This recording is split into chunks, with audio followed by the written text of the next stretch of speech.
Executive committee की directions के बाद, जिसमें मुख्तलिफ तरीके से अनलॉक के बारे में डायरेक्शंस दी गई हैं, उसके चलते जिला श्रीनगर में भी उस आर्डर को इम्प्लीमेंट किया गया है आज से। लेकिन जिला श्रीनगर में 96 कंटेनमेंट जोन्स इन प्लेस हैं और कंटेनमेंट जोन्स के अंदर अनलॉक की इंस्ट्रक्शंस कोई भी फॉलो नहीं होंगी, बल्कि कंटेनमेंट जोन के अंदर एक तरीके से लॉकडाउन ही रहेगा। दूसरा, जो स्टैंड अलोन शॉप्स हैं उनको मंडे, वेडनेसडे और थर्सडे के दिन दिए गए हैं, और जो मार्केट और बाजार हैं उसमें भी फिलहाल जो एक साइड है वो खुलेगी एक दिन और अल्टरनेट डे पे दूसरी साइड खुलेगी। और मैं ये कहना चाहूंगा कि अनलॉक का मतलब बिल्कुल भी ये ना समझा जाए कि खुली छूट है घूमने की फिरने की, बल्कि अनलॉक एक ऐसी अपॉर्चुनिटी है जहां हम अगर जरा सी गलती करेंगे तो उसका खमियाजा पूरे समाज को भुगतना पड़ेगा। अनलॉक खुली छूट का नाम नहीं है। अनलॉक का मतलब ये नहीं है कि एसओपीज वायलेट हों, बल्कि अनलॉक के बाद और ज्यादा अलर्ट रहने की जरूरत है कि कोविड प्रोटोकॉल को हम फॉलो करें, वैक्सीनेशन सेंटर पर जाकर टीका लगवाएं, और साथ ही साथ में अनलॉक के बाद जो लेवल ऑफ रिस्पॉन्सिबिलिटी है सब पर, चाहे वो एडमिनिस्ट्रेशन हो चाहे वो सिविल सोसाइटी हो, और ज्यादा जिम्मेदारी आयद हो गई है। इसलिए मैं मुतबाना गुजारिश करना चाहूंगा कि जो एसओपीज हैं उसको हम स्ट्रिक्टली फॉलो करें।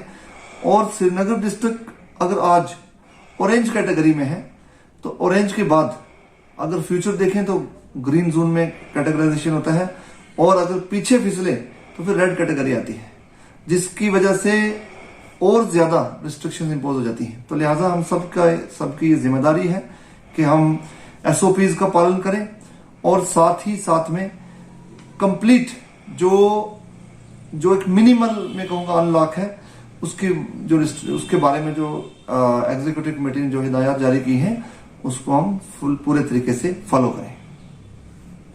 कंफ्यूजन है कि लोगों में कंफ्यूजन पैदा किया जा रहा है। कंफ्यूजन बोथ साइड से, लोग भी कंफ्यूजन का शिकार हो रहे हैं और एडमिनिस्ट्रेशन भी शिकार हो रही है कंफ्यूजन का। मेरे ख्याल से तालमेल नहीं है, मेरे ख्याल से कंसल्टेशन नहीं हुई है, मेरे ख्याल से स्टेक होल्डरों को एतमाद में नहीं लिया गया है, हेल्थ अथॉरिटीज़ को साइड लाइन किया गया है। आपका ग्राफ कोविड के हवाले से नीचे आ रहा है, इसको स्टेबल भी रहने नहीं दिया, और अचानक से अनलॉक हुआ, और अनलॉक के बाद आपके पास ऐसे ऑर्डर्स आ रहे हैं कि लोग कन्फ्यूजन और मतलब गैर यकीनियत का शिकार हो रहे हैं कि ये खुला है ये बंद है।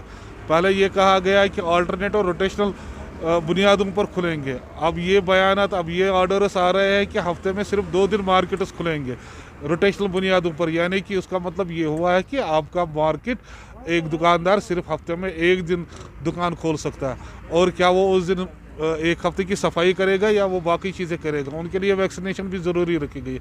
तो ऐसा लग रहा है कि गवर्नमेंट ने इन हसल बसल अचानक और तेज़ी में ये फैसला लिया है, और इस पर रोड मैप नहीं बनाया गया, इसकी हिकमत अमली तरतीब नहीं दी गई है, और जिसका खुमियाजा आम लोगों को भुगतना पड़ता है, और ये सड़कें उस चीज़ की गवाह है, ये मार्केट्स उस चीज़ के गवाह है।